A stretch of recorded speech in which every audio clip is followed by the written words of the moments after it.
The night was quiet.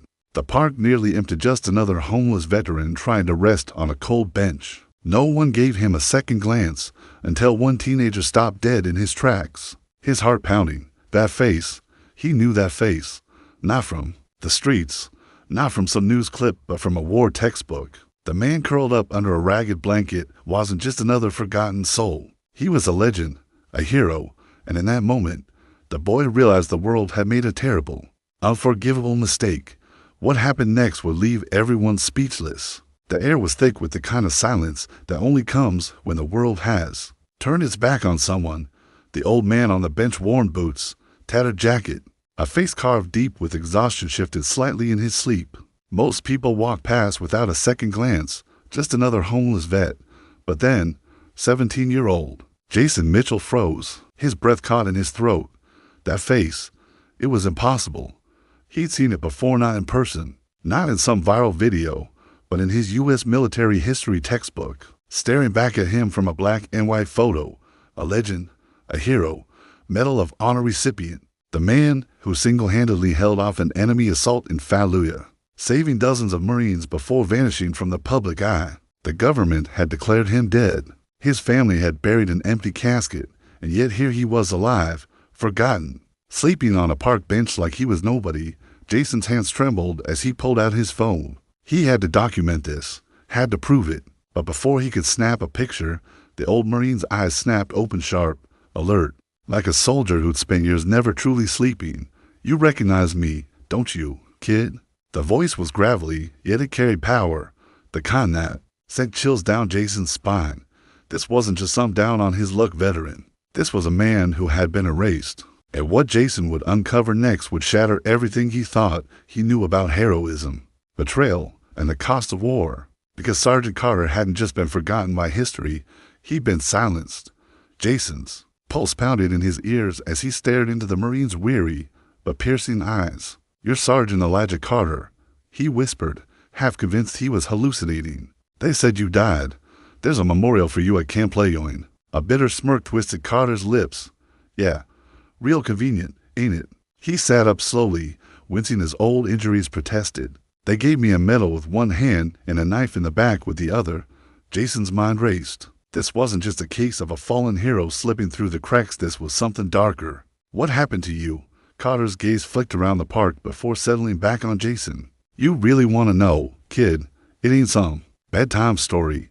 He leaned in, his voice dropping to a whisper. "I saw something I wasn't supposed to. Something that got my whole unit killed. 3 days later." Jason sat in the dim glow of his laptop, digging through the classified reports and news archives.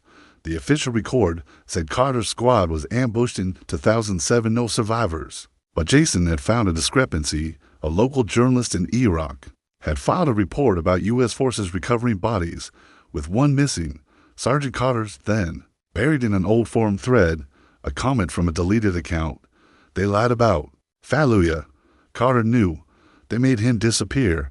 Jason's blood ran cold. When he tracked Carter down again, the Marine was gone. The bench was empty, just a folded note tucked beneath a rock. "You're digging in the wrong places, kid. Let it go, or they'll come for you too."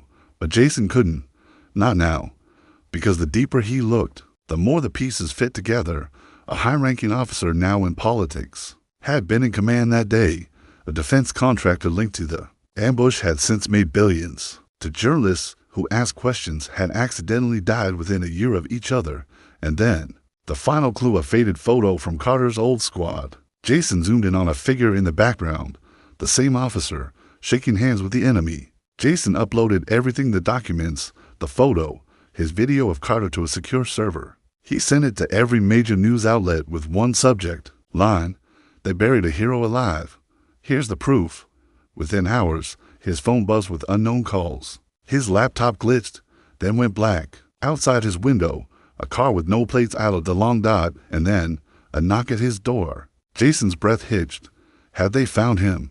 But when he looked through the peephole, it wasn't a suit from the government. It was Sergeant Carter. "You shouldn't have done that, kid," he growled. "But since you did, we finished this together." Behind him, the shadows moved. And for the first time in years, Elijah Carter stood tall, not as a forgotten homeless vet, but as a soldier ready for his last mission, The truth was coming, and someone was terrified of it. Jason's hand shook as he unchained the door. Carter stepped inside, his eyes scanning the apartment like he was back in a war zone, assessing threats, exits, weapons. The car outside hadn't moved. "They're already here," Carter muttered. He tossed a burner phone onto the table. "Your evidence went viral. The Pentagon's scrambling, and the people who left me for dead, they're not gonna let us live." To sunrise, a notification buzzed on the phone, a news alert. Asterisk breaking. Medal of Honor recipient presumed Kier. In 2007, reportedly found alive, whistleblower claims high-level cover-up. Asterisk Jason swallowed hard. What do we do now? Carter grabbed a knife from Jason's kitchen drawer and slid it into his boot. We stopped running. They moved fast. Carter knew tradecraft how to lose tails, where the blind spots in surveillance were. By midnight, they were in an abandoned safe house Carter had used for years. Maps, newspaper clippings, and a single dog tag hung from a rusted nail. "They set us up in Fallujah," Carter said, spreading a worn military map across the table. "Our own side sold us out. Arms dealers, politicians, they made millions, letting insurgents ambush us. And when I survived, they buried me instead of the truth." Jason's phone lit up, a message from an encrypted number. "Stop digging. Last warning." Carter smirked. Too late for that. Then, tires screeched outside. Men in black tactical gear moved in the shadows. No badges, no insignias. Deniable ops. "Jason, down." Carter yanked him behind cover just as the first shots shattered the windows. Gunfire erupted. Carter moved like a ghost, returning fire with precision, picking them off one by one. Jason crouched behind an overturned table, heart hammering. This wasn't a history lesson anymore. This was war. Then a grenade rolled inside. Carter didn't hesitate. He grabbed it and hurled it back out the window. The explosion lit up the night. Silence. Then sirens. The cops found the dead mercenaries untraceable. No IDs, no serial numbers on their weapons. But the real victory came at dawn. Every major network led with the story. Decorated Marine exposed alive. After 17 years, alleged conspiracy at highest levels. The photo of Carter shaking hands with his squad with the traitor in the background was everywhere. By noon, Congress demanded hearings. The officer-turned-politician resigned in disgrace. And Carter? He stood on the steps of the Capitol, medals gleaming in the sunlight, and spoke 3 words into the microphones. "I'm coming home." A year later, Jason visited the park where it all began. The bench was still there, but now a small plaque sat bolted to it. Carter somewhere. Carter was finally sleeping soundly, and the world would never forget him again. The wind rustled through the trees as Jason ran his fingers over the plaque on the bench, the same cold metal, where a hero had once been left to fade into the night. Now, tourists paused to read it. Veterans saluted it. Kids on field trips asked about the man whose name was etched into history twice, first in blood, then in truth. Carter's story had rewritten textbooks, the conspiracy unraveled, the betrayals exposed. But for Jason, the real lesson wasn't about corruption or courage, it was about attention. The world was full of invisible heroes, discarded truths, and ordinary people who chose to see when others looked away. As he stood to leave, a teenager on a skateboard slowed near the bench. Frowning at his phone, Jason recognized the look. That flicker of realization. The kid's eyes darted to the plaque, then back to his screen. "No way," the teen whispered. Jason smiled. The story wasn't over. It never really is.